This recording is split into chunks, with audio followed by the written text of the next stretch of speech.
Evidence या कह सकते हैं कि कुछ एडवांसमेंट हो जाए, ठीक है।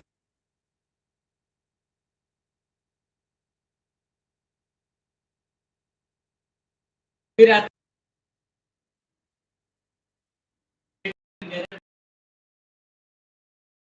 through the appropriate statistical and statistical tools that not only give you the result but that validate your entire research procedure. So the analytical part is very important in your research, and sometimes we have seen in the social science background that most of the researchers have some problems to facilitate the analytical tools, and they take the help of the agencies or any other to solve out their problem. Okay, so I would like to suggest to you that you must attend the computer classes, computer application classes, so that you can do yourself any research processes in your statistical tools. Okay. Third one is जो आपका जो objective या जो research है वो unbiased होना चाहिए और लॉजिकल होना चाहिए। अनबायस्ड और लॉजिकल का मतलब ये है कि इनमें भी कि आप कहीं ऐसा ना हो कि किसी एक पर्टिकुलर रीजन को ये मान ले वहाँ की तरफ से बायस्ड हो जाए, ठीक है। या अगर आप कम्युनिटी बेस्ड अगर आप रिसर्च कर रहे हैं तो किसी पर्टिकुलर कम्युनिटी के लिए आपके जो है दिल में बायस्डनेस हो, तो ऐसी सारी चीज़ें से जो है ये परे होना चाहिए, ठीक है। तो कहने का मतलब ये है कि जो रिसर्चेज होने चाहिए वो पूरी तरीके से अनबायस्ड होनी चाहिए, ठीक है। फॉर एग्जांपल अगर कंज्यूमर बिहेवियर की बात करें या कस्टमर सेटिस्फेक्शन की बात करें, ठीक है, तो जैसे हम देखते हैं कि हमारे इंडिया में रीजनल लेवल पे बहुत सारी बायसनेस पाई जाती है, ठीक है। जैसे north Indian who lives in South India or in Maharashtra, they are treated as untouchable, just like untouchable. Okay, and that will not be good. If you are going to some researches on the particular issues, and you have to be unbiased, मतलब आपको वहाँ पे पूरी तरीके से unbiased मानना पड़ेगा। मतलब कि जो इंटायर पॉपुलेशन आप अपनी रिसर्च के लिए ले रहे हैं, ठीक है, उसमें पहले खड़ा हुआ जो पॉपुलेशन में पहले खड़ा हुआ जो यूनिट है या जो पर्टिकुलर इंडिविजुअल है वो और लास्ट में खड़ा हुआ, दोनों के लिए आपकी जो अंदर भावना है वो जो है सेम होनी चाहिए, ठीक है। वो चीज़ें जो है बिल्कुल डिफर नहीं करनी चाहिए कि जो है ये कैसे जो है मतलब इनका अरे इनकी सोच अलग होगी उनकी सोच अलग होगी, ठीक है। तो ये सब सारी चीज़ें यहाँ पे अलग करनी पड़ेगी।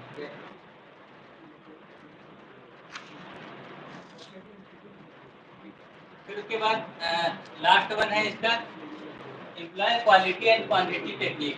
क्वालिटी एंड क्वांटिटी टेक्निक का मतलब ये है कि quantity technique simply we are going to adopt some quantitative techniques like statistical techniques to solve your research problem. Okay, and qualitative techniques means just like we are talking about कि आप जो भी चीज़ें कर रहे हैं, जैसे कि आप कंज्यूमर बिहेवियर को हमको वो करना है, जज करना है, ठीक है। कंज्यूमर बिहेवियर को हमको जज करना है, या फिर जो है हमको क्या करना है, परसेप्शन ऑफ इंडिविजुअल को हमको करना है, या हमको करना है कि एटीट्यूड ऑफ द कस्टमर हमको उसको जज करना है, ठीक है। तो ये एक क्वालिटेटिव जो है रिसर्च होता है। बट आप कैसे इसको जज करेंगे? आप जो डेटा कलेक्ट कर रहे हैं वो एक क्वांटिटेटिव फॉर्म में रहता है। उस क्वांटिटेटिव फॉर्म को हम क्या करते हैं, उसको हम ट्रांसफॉर्म करते हैं स्टैटिस्टिकल टूल्स के जरिए कितने क्वालिटेटिव फॉर्म में। उसकी जो वैलिडेशन होती है वो इस क्वांटिटेटिव टेक्निक के थ्रू ही होती है, जहाँ पर आपको बहुत सारे जो है टूल्स उसको क्या करना पड़ता है, उसको अडॉप्ट करना पड़ता है, ठीक है। ये क्वालिटी और क्वांटिटी का ये बेसिकली ये चीज़ें रहती हैं ताकि आप जो है जो आपका जो रिसर्च है या जो आपका जो मतलब जो फाइंडिंग्स है उसको अच्छे से मेजर कर सके, ठीक है। तो ये सारे इसके कैरेक्टरिस्टिक्स होते हैं।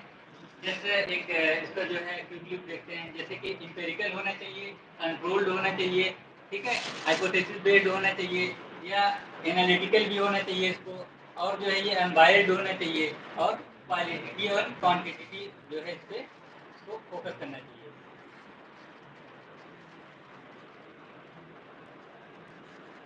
Now objective of the research.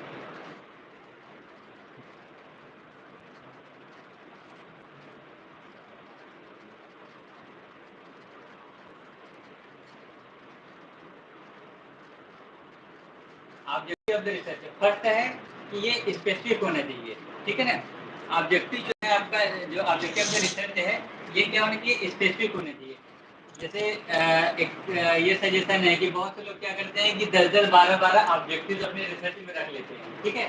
जैसे कॉमर्स और मैनेजमेंट बैकग्राउंड के लोग हैं उनके लिए खास एडवाइस है तो कि वो जो है 10-10, 12-12 जो है वो ऑब्जेक्टिव रख लेते हैं। वो बहुत बेहतर जो है रिजल्ट नहीं दे पाएगा, ठीक है। आप ज़्यादा से ज़्यादा 6 जो है 6-7 तक ही जो है अपने ऑब्जेक्टिव को रखिए। ऑब्जेक्टिव जितना कम रहेगा जितना स्पेसिफिक रहेगा, है ना। और आपका जो ऑब्जेक्टिव है that must correlate your title, ठीक है। जो आपका जो टाइटल है उससे कोरिलेट होना चाहिए, ठीक है। और इसमें कोशिश कीजिए कि वेरिएबल ज़्यादा ना हो, ज़्यादा से ज़्यादा 2 वेरिएबल करेंगे तो आपके रिसर्च के लिए वो आसानी होगी। जितना ज़्यादा वेरिएबल बढ़ाएंगे आपके ऑब्जेक्टिव बढ़ेंगे, प्लस आपको उसके साथ साथ जो स्टेटिकल टूल्स का भी उसी तरीके से यूज करना पड़ेगा।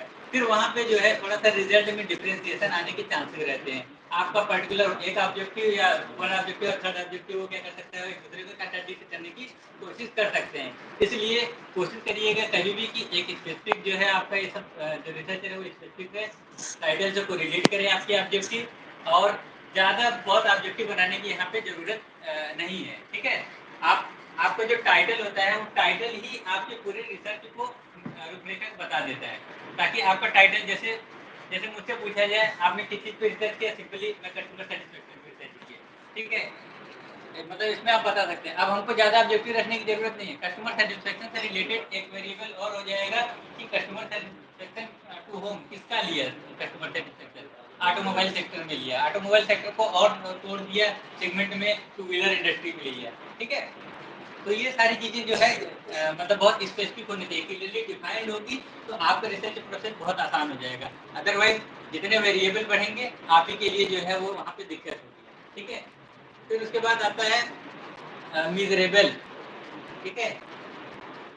मतलब मिजरेबल की जो आप रिसर्च कर रहे हैं उसको वो क्या होना चाहिए, मिजरेबल होना चाहिए। मतलब कि उसको क्या किया जा सके, मीजर किया जा सके, उसको एक स्टेटिकल टूल्स पे जो है अप्लाई करके उसको मापा जा सके। उसको मतलब आपका जो है इस तरीके का ऑब्जेक्टिव होना चाहिए। मतलब कि जो आपके रिसर्च ऑब्जेक्टिव है, जो फाइंडिंग्स है उसको जो है हम बता सकें। जैसे कि हम बात कर रहे थे कि अगर हम जो है कस्टमर एटीट्यूड जो है सोशल मीडिया अगर देखें, ठीक है ना, सोशल मीडिया की तरफ क्या एटीट्यूड है यूथ का इन यूनिवर्सिटीज एंड कॉलेजेस, तो उसमें हम अपना आसानी से जो है रिजल्ट उसको बता सकते हैं, ठीक है ना, यूजर कर सकते हैं।